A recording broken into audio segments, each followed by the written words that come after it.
For an entire century, the great powers of Europe were obsessed with one single, massive problem. What on earth do we do about the slow but totally unstoppable collapse of the Ottoman Empire? This tangled mess of rivalry, ambition, and fear was known as the Eastern Question. And this famous nickname, which supposedly came from Tsar Nicholas I of Russia, just captures the issue perfectly. The Ottoman Empire, which was once this huge, sprawling power, was basically rotting from the inside.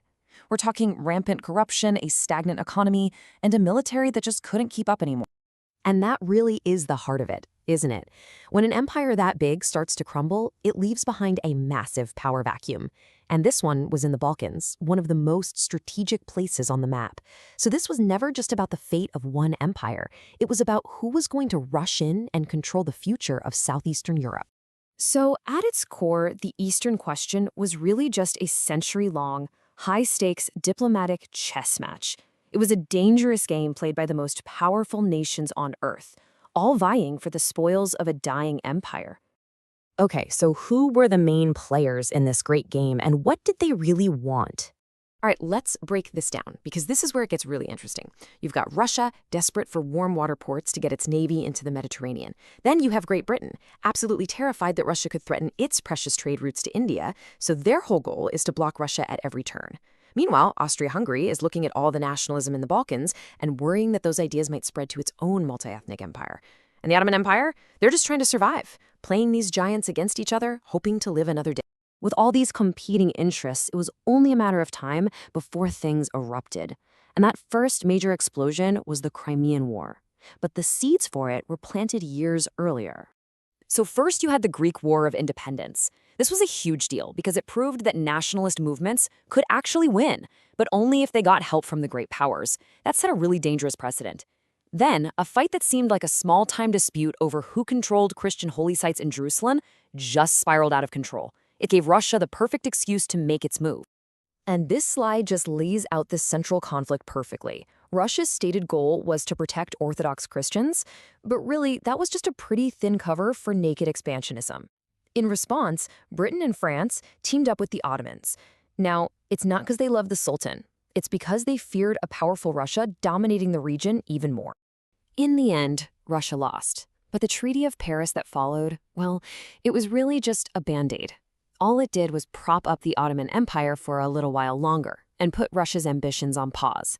It didn't solve a single one of the underlying problems. All that tension was just left simmering right below the surface. And that temporary peace, it only lasted about 20 years before the Eastern Question exploded all over again. This time, it led to a massive conference that would completely redraw the map of the Balkans. It all followed this dangerous but pretty predictable pattern. First, nationalist revolts broke out. The Ottomans responded with incredible violence. Then, Russia intervened, claiming it was the champion of pan-Slavism, this idea of uniting all Slavic peoples.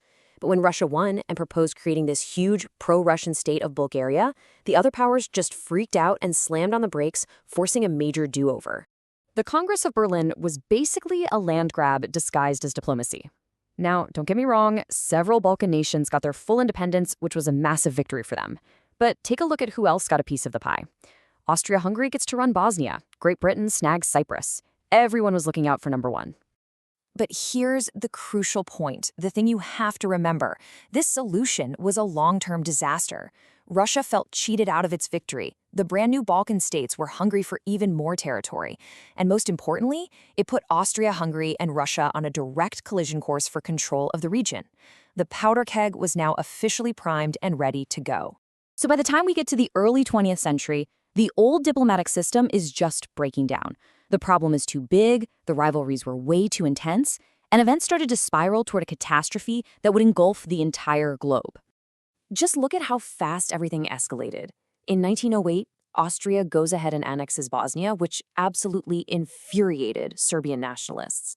Then, just a couple of years later, the Balkan states themselves team up and basically kick the Ottoman Empire out of Europe for good.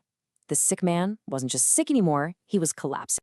And this chart really just shows it in the starkest terms possible.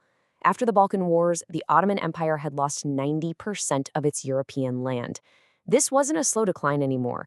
This was a complete and total wipeout in the region. So this is the world that existed right before the assassination of Archduke Franz Ferdinand. You have this empowered, aggressive Serbia, dreaming of uniting all South Slavs. You have a humiliated Russia, still smarting from its defeats and determined not to back down ever again. And you have Austria-Hungary, looking at Serbian nationalism as a literal threat to its own existence. Which brings us to the final, critical question. How did this regional crisis, one that had been festering for a century, actually ignite a world war? At the end of the day, the Eastern question was a fatal combination. It mixed the powerful, emotional force of nationalism, people fighting and dying for their freedom, with the cold, calculated rivalry of the great powers. For decades, diplomacy somehow managed to keep a lid on this explosive mix. But by 1914, that system was broken. The ambitions of the empires had become hopelessly tangled with the passions of the Balkans. And when the assassination in Sarajevo finally struck the match, the entire powder keg exploded into a world war.